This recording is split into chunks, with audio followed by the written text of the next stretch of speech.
Bien, momento de pasar a nuestro primer entrevistado del día de hoy a través del 94.5 FM en Osorno, 96.5 FM en Puerto Montt. Vamos a entrevistar al presidente de la Federación de Asociaciones Médicas de Salud Privada, el doctor Rodrigo Julio, para tratar el punto de vista de ellos respecto a la crisis de las ISAPRES, los efectos, esta ley corta votada en el Senado el pasado lunes. Vamos a establecer contacto entonces con el doctor Rodrigo Julio. ¿Cómo está, Rodrigo? Muy buenos días. Hola, muy buenos días, Jorge, ¿cómo estás? Todo bien, muchas gracias. Y bueno, gracias también por contestar el llamado de Radio Sago. Sí, muchas gracias a ustedes también por invitarme. Perfecto. Entremos de lleno en materia de la entrevista, porque esto, de partida, mucha gente quizás no tiene conocimiento previo.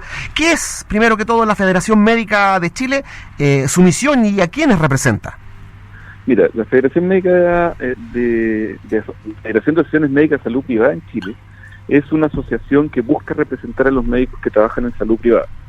Quienes se afilian a la asociación son asociaciones organizadas en centros privados de salud, lo cual no significa que entremos en competencia o estemos creando un colegio médico paralelo. Digamos, la mayoría, de hecho, de los médicos que pertenecen a las distintas asociaciones son afiliados al colegio médico y a su vez ellos se afilian a sus respectivas asociaciones locales y ellos son los que se afilian a la Federación de Asociaciones Médicas de Salud Privada. La idea nuestra no es atomizar el gremio, pero sí buscamos representar la voz de los médicos que trabajan en salud privada. Perfecto. Y en palabras simples, más o menos, ¿qué es lo que ustedes proponen, qué tienen como visión, como análisis respecto a esta crisis de salud, sobre todo la que afecta a la salud privada en la actualidad? A ver, nosotros para empezar a conversar consideramos que la crisis no solamente de la salud privada, sino que es una crisis que puede afectar al sistema en conjunto.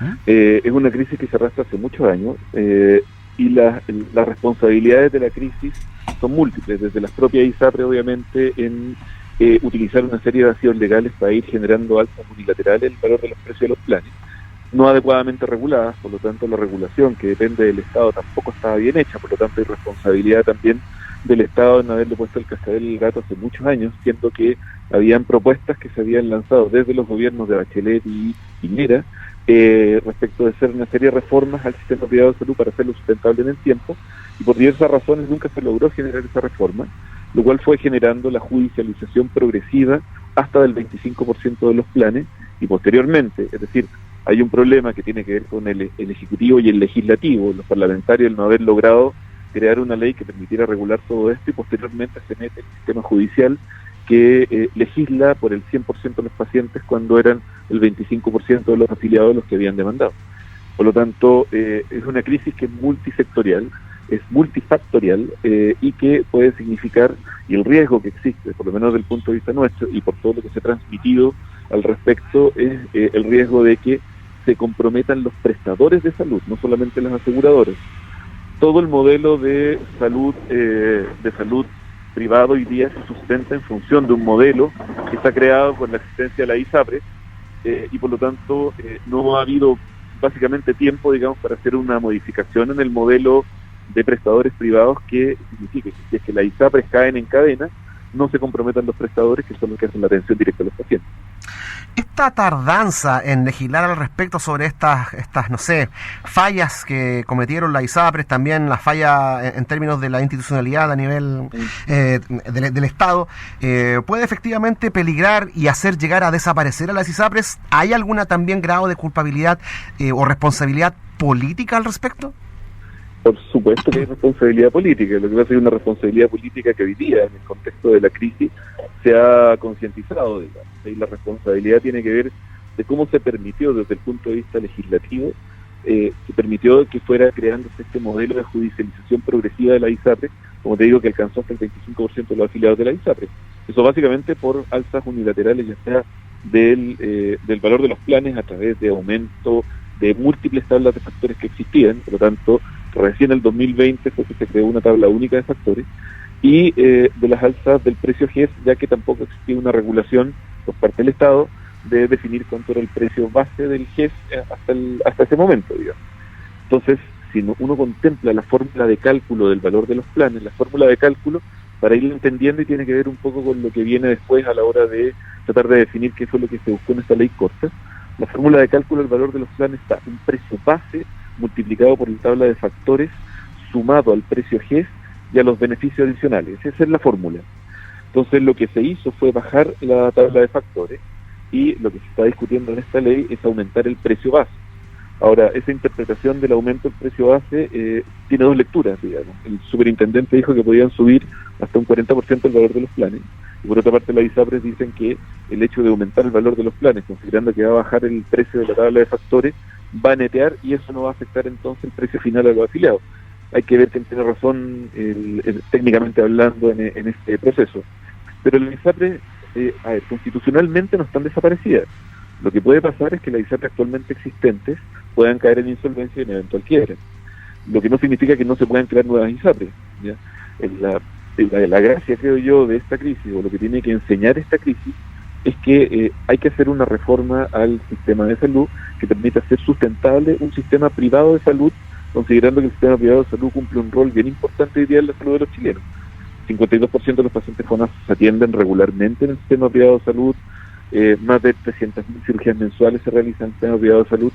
Hay un etcétera largo respecto a cuál es el rol que cumple el sistema privado de salud hoy día en Chile y que beneficia a la totalidad de la población, no solamente quienes están afiliados en la ISAPRE. Hay que considerar que todos los GRD, las leyes de urgencia, etcétera, se resuelven en centros privados de salud, y eso es un elemento que es bien importante hoy día, considerando además, permítame aclarar, yo también trabajo la mitad de mi tiempo en el sistema público, y soy cirujano vascular del Hospital del Salvador, por lo tanto conozco muy bien la realidad del sistema público, conozco las listas de espera, y hoy día, sin un sistema de respaldo como es el sistema privado de salud para el sistema público, el colapso sería peor. Por lo tanto, afecta no solamente al sistema privado, sino que afecta al sistema público de salud y a la salud en general de todos los chilenos. Por lo tanto, la legislación no puede estar basada en elementos políticos o ideológicos, sino que tiene que estar basada en elementos técnicos. Y lo que hemos transmitido nosotros en todo el proceso de esta crisis, hemos dicho que ojalá lo que se contemple son los pacientes, primero que nada, y de acuerdo con esa lógica, empezar a ver cuáles son las modificaciones que hay que hacer, y tratando de llegar a acuerdos con la idea porque hay elementos muy técnicos en esta y que se están discutiendo, por ejemplo el tema de la mutualización, que se ha discutido mucho. Yo no soy quien para discutir si la mutualización es o no constitucional, no me quiero meter en ese tema. A mí lo que me interesa es que quienes están llamados a resolver las crisis lo hagan. Esos son el sistema político chileno, es decir, el ejecutivo y el legislativo. Entonces, tienen que tratar de llegar a acuerdos, contemplando de que no puede ser que un volumen enorme de pacientes pase del sistema privado al público, colapsando aún más el sistema público, afectando sobre todo a aquellos pacientes que hoy día se atienden en ISAPRE, tienen persistencia o patologías caras que no son elegibles por los seguros complementarios y por lo tanto van a pasar a engordar la lista de espera del sistema público, inevitablemente. Y eso es lo que no debe pasar. Y por otra parte, tampoco puede implicar, considerando que estamos con un gasto fiscal altísimo y que cada rato se quejan de que no hay plata a nivel del fisco, esos pacientes van a tener que ser financiados por el Estado y tampoco hay plata para ser financiados por el Estado. Claro. Entonces, es un tema grande, es un tema súper potente y que yo creo que no se ha tomado la suficiente fuerza desde el punto de vista de llegar a soluciones, independientemente de cuál sea la solución, pero que lleguen a soluciones. Pero venir a decir, yo quiero votar a las ISAP porque han abusado así, porque yo creo en un sistema público, no. O sea, hoy día hay que contemplar técnicamente hablando cómo funciona el sistema, cuál es la afectación que pueden llegar a tener los pacientes en ese contexto y tratar de solucionar esta crisis para entrar en un proceso de discusión de una reforma, ojalá con todo, no implantar una reforma de facto, sino una reforma bien discutida que nos permita una transición a un modelo de salud que sea más sustentable y mejor para todos, digamos. Y en torno a toda la polémica, también este lunes se votó en la Cámara Alta, en el Senado, la ley corta de ISAPRES, que pasó ya a segundo trámite y donde hubo ciertas molestias en algunos sectores porque los senadores apoyaron la indicación que permite la ISAPRE prorratear, o sea, extender un poquito más allá la deuda y también presentar un plan de alza de sus planes base, con una fundamentación obviamente adecuada, porque no sea como hasta ahora que era prácticamente sin razón. ¿Qué opina la Federación respecto de esto? Ya, mira, nosotros antes de que se enviara la ley corta a la Cámara, nosotros presentamos un documento en el cual teníamos algunas propuestas al respecto. Como yo le había dicho hace un momento, el tema del cálculo del valor de los planes, el precio base es la base del valor del plan. Se supone que bajó el ingreso a través de la tabla de factores y lo que se está proponiendo es aumentar el precio base pero si tú sumas la resta que genera la tabla de factores y sumas el alza del precio base, en teoría no debe subir demasiado el plan, ¿ya? Eso desde el punto de vista de la fórmula. Es súper técnico, es difícil de explicar a la audiencia para que lo entiendan. Suena muy feo cuando te dicen que faculta la ISAPRES para que suban los precios base, pero en teoría, como va a bajar el precio del tabla de factores, el ingreso a la ISAPRES a través de la tabla de factores está facultado para aumentar el precio base con la idea de que se produzca un neteo del valor del precio, del valor del plan, sin que eso afecte el valor final a los afiliados. Así lo entiendo yo. En palabras del superintendente, pueden llegar a subir los planes hasta un 40%. Yo creo que eso técnicamente va a haber que verlo. Como te digo, yo no soy técnico, yo soy solo un doctor. Claro. Entonces, y en ese aspecto yo creo, pero insisto, después de haber estudiado y haber entendido, eso es lo que yo entendí en función de lo que significa el aumento del precio base. Y respecto al tema del prorrateo y la mutualización, es un elemento que salió de la comisión experta que comandó la Comisión de Salud del Senado. En esa comisión experta estaban expertos dedicados al tema de salud, al tema de los números en salud, y esa propuesta de la mutualización salió de la comisión experta. La comisión experta estaba formada por todos los sectores políticos que estaban en ese momento y fue comandada por el presidente de la Comisión de Salud, el senador Juan Luis Castro, para crear una propuesta de ley corta. Por lo tanto, no es un invento de un sector político del Congreso, sino que es un elemento que nació de una comisión experta,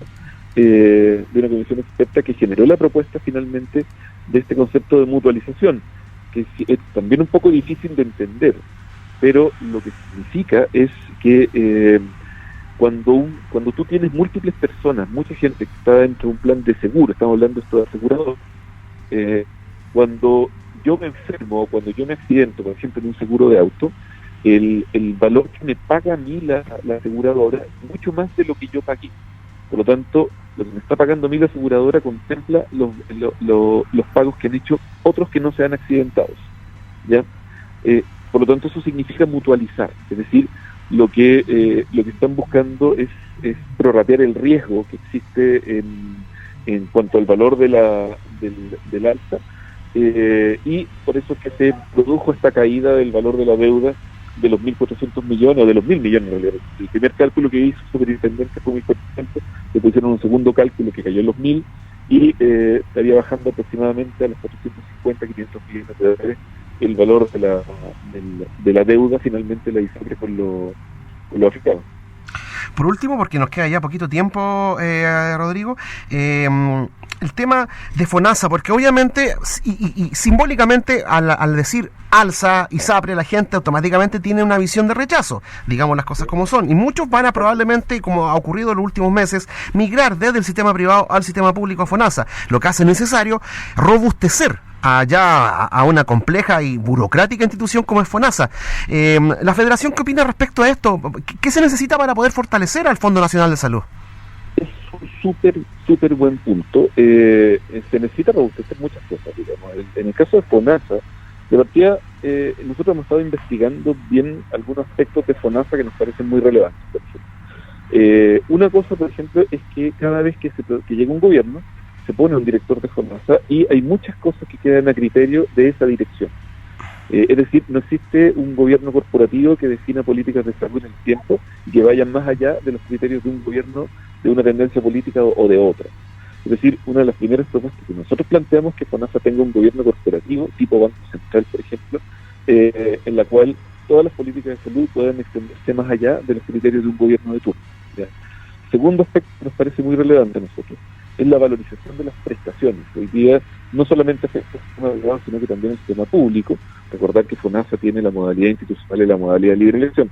La modalidad institucional le paga a los hospitales públicos el valor de las prestaciones a un precio que muchas veces es muy por debajo del valor real de las prestaciones.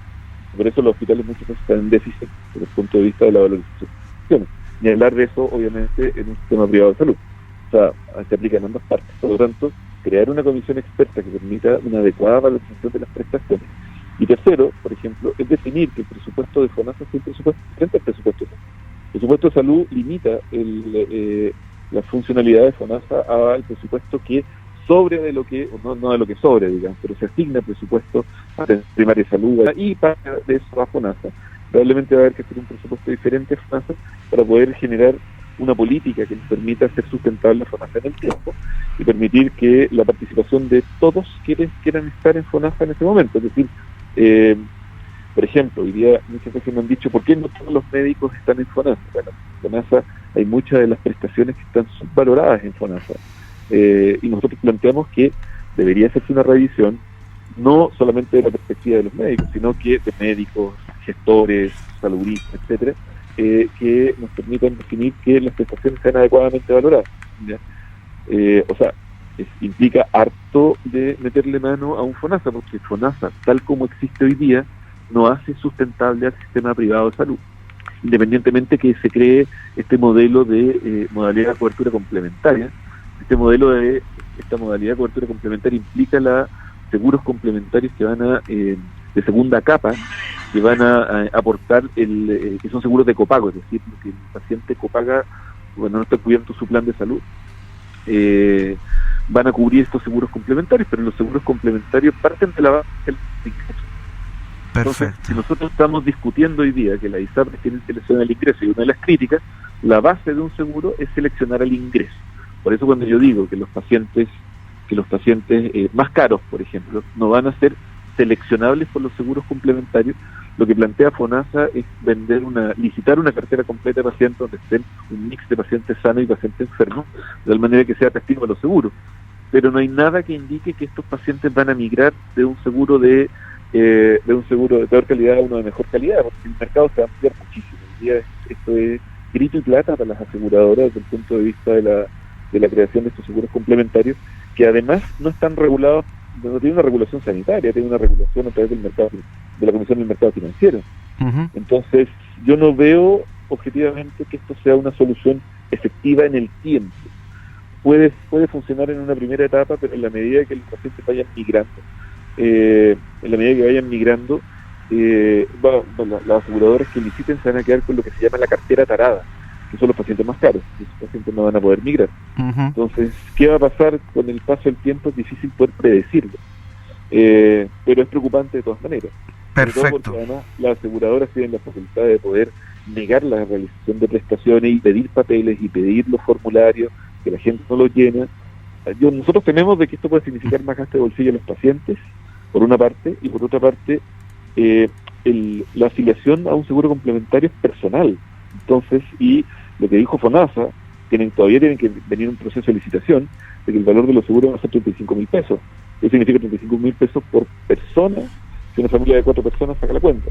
Uh-huh. Entonces no me queda claro que sea más barato que el valor de un plan de ISAPRES. Claro. Rodrigo, nos pasamos más bien del tiempo límite, así que bueno, agradecemos esta interesante conversación. Quedaron algunos temitas en el tintero, pero mantengámonos en contacto para poder resolver también más adelante dudas respecto a este proceso de las ISAPRES en el contexto actual. Encantado, Jorge. Perfecto. Conversamos entonces con el doctor Rodrigo Julio, presidente de la Federación de Asociaciones Médicas de la Salud Privada de Chile. Que tenga muy buen día. Buen día, hasta luego.